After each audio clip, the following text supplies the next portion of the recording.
Hello, peace be upon you, Islamic greetings, Assalamu alaikum. My name is Ismail Abu Adam from the Converted to Islam YouTube channel, as well as the Ismail Abu Adam YouTube channel, and this is Brother Abdulaziz from the Noof to Islam YouTube channel.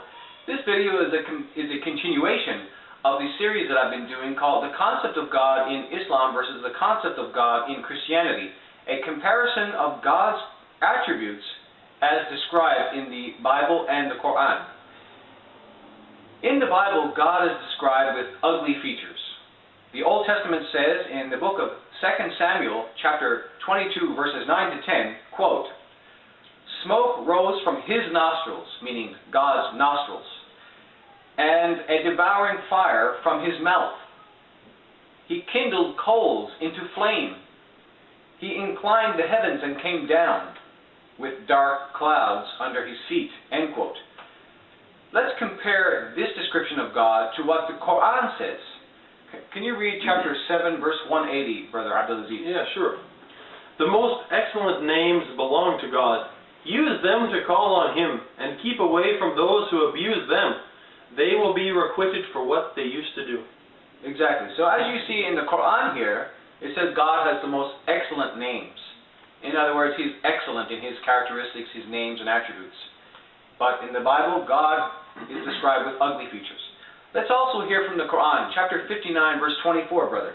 Yeah, sure. "He is God, the Creator, the Originator, the Shaper. The best names belong to Him. Everything in the heavens and the earth glorifies Him. He is the Almighty, the Wise." Exactly. So God is almighty, He is wise, and He has the best names. So in both verses in the Quran here, you see God has the most excellent names and the best names.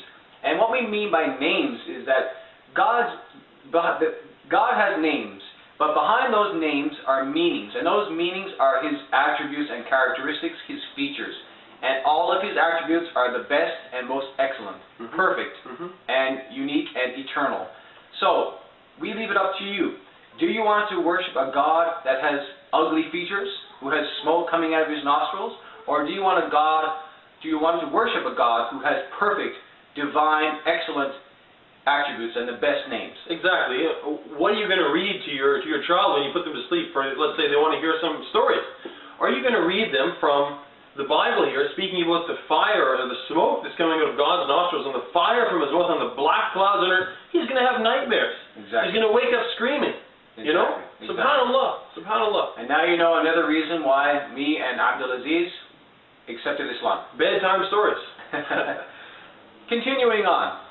Not only does the Bible describe God with ugly features, but it also says that at certain times God was not able to do certain things. For example, in the Old Testament again, Judges chapter 1 verse 19 says about God, quote, "Since the Lord was with Judah, He gained possession of the mountain region, yet He could not dislodge those who lived on the plain, because they had iron chariots," end quote.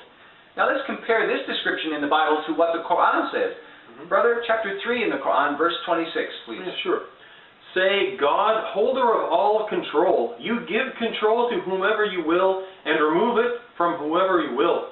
You elevate whoever you will, and humble whoever you will. All that is good lies in your hand. You have power over everything."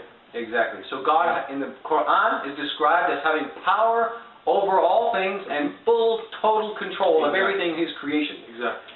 Also, what does the Quran say? Chapter 65, verse 2. "Anyone who believes in God and the last day should heed this. God will find a way out for those who are mindful of Him, and will provide for them from an unexpected source. God will be enough for those who put their trust in Him. God achieves His purpose. God has a set due measure for everything." Now, listen to this carefully. Well, He said in the Quran, God, when he has a purpose to achieve, He achieves it. Right. And if you put your trust in God and God is with you, He will find you a way out. He will find you a way out from means and ways that you could not even imagine. Exactly. So if God was with Judah, why was not Judah able to overcome the iron chariot? Exactly. The implication from the Bible here is that Judah was not able to win his battle because God wasn't able to overcome iron chariots. And I mean, this is blasphemous. Exactly. So we leave it up to you, viewers. Do you want to worship a God who has ugly features, or the God with perfect and excellent features? Do you want to worship a God who is weak in some ways and not able to do certain things, or do you want to worship a God who is able to do all things? We believe that you will choose the God of the Quran, the perfect and all-powerful God. Exactly. And let's just look at this simple example. If you take these verses, if you say to a brother, let's say a Christian brother, you say, "Brother, I have these verses from Scripture. I want you to read them and pick the best ones." And you give him one of these verses, or these two verses, and you give them the verses of the Quran that we just gave them, and you don't tell them they're from the Quran, and you don't say these are from the Bible. You just say, "These are the verses from Scripture, brother. Check them and tell me the best ones." For sure, 100%, he's going to choose the verses from the Quran. Exactly. 100%. Exactly. No question. I mean, just look at these verses. If you're unbiased, for sure you're going to pick the verse from the Quran. They sound better to anyone. Yes, that's a great point.